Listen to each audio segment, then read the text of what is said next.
My husband was allergic to dairy, couldn't go near anything with milk in it. Our first year of marriage, I made him a milk pudding by mistake. He lost it, asked me if I was trying to kill him. After that, not a single dairy product ever crossed our threshold again. Then tonight, at his promotion banquet, he took a full glass of milk from his assistant's hand and drank every drop. I wasn't surprised. I turned and said a divorce agreement in front of him. Every friend and relative at the table rounded on me at once. Morton grabbed the glass and flung the milk straight into my face. Lottie noticed I'd been drinking too much and poured me a glass of milk for my stomach, out of kindness. And you lose your mind over that? She's married, Paula. She has a child. You're really going to sit here and act jealous of a married woman? I let out a quiet laugh, turned, poured another glass of milk, and placed it in front of him. Since you love it so much, go on, drink up. Morton's eyes dropped to the glass in my hand. His jaw tightened. Then he slapped it out of my grip, and it shattered across the floor. I drink at those dinners for work, for you, so you can have a better life. You don't give a damn about that. But the second I have one glass of milk to settle my stomach, you're waving divorce papers in front of everyone? Murmurs rippled down the table. Heads shook. Someone near the back muttered loud enough for me to hear. We all know how hard Morton works. He drinks himself into stomach bleeds at business dinners just to provide for Paula, and this is how she repays him? Morton's famous for how good he is to his wife. I heard he specifically hired a married assistant with a kid so Paula wouldn't have anything to worry about. Lottie Galloway stepped forward, eyes glistening with practiced hurt. Paula, I'm married. My baby is a year old. How can you still be jealous of me? I just saw his stomach was bothering him and poured him some milk to help. If that upsets you, I won't do it again. That's all. I raised my hand and wiped the milk from my face.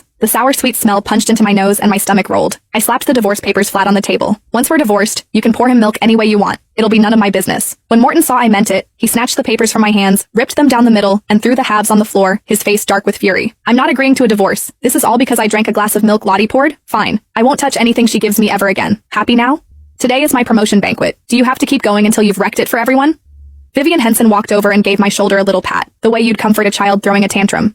Paula, sweetie, you're a housewife. You need to know when enough is enough. If you actually go through with this, you'll never find another man half as good as my brother. Not if you searched for the rest of your life. My mother-in-law fixed me with a cold glare. You've been married to Morton for 3 years. He won't even let you set foot in the kitchen. Every morning he gets up early to cook your breakfast before work. Every night he comes straight home and makes you 3 dishes and a soup. He won't even let you wash a single pair of his socks. You're his wife, and while he's out there wrecking his health for his career at those dinner tables, you don't bat an eye. But the second his assistant pours him 1 glass of milk, you throw a fit about divorce? Are you even human? Her words landed, and I felt every gaze in the room settle on me like a weight, open, undisguised contempt. I looked down at the milk stains still drying on my clothes, and the backs of my eyes burned. In everyone's mind, landing Morton Henson was the luckiest thing that had ever happened to me. The man every wife wished she'd married. 3 years of marriage and he'd handled nearly every chore, kept me sheltered like a hothouse flower. And the whole time, this so-called perfect husband was making my life a joke. My gaze hardened. I pulled up the divorce appointment on my phone and sent it to Morton. Whether you agree or not, I'm ending this marriage. Tomorrow morning, 10 o'clock, the courthouse. Show up, or I file for divorce through the courts. Morton froze for a beat, then softened his voice and reached for my hand, coaxing me the way you'd calm a child mid-tantrum. Come on, I know you're just jealous. You want me to prove I care. I promise. From now on, I won't drink anything anyone else pours for me. Only yours. Okay? My stomach turned. I pulled my hand free, turned around, poured a glass of milk, and set it down in front of him. Then drink this.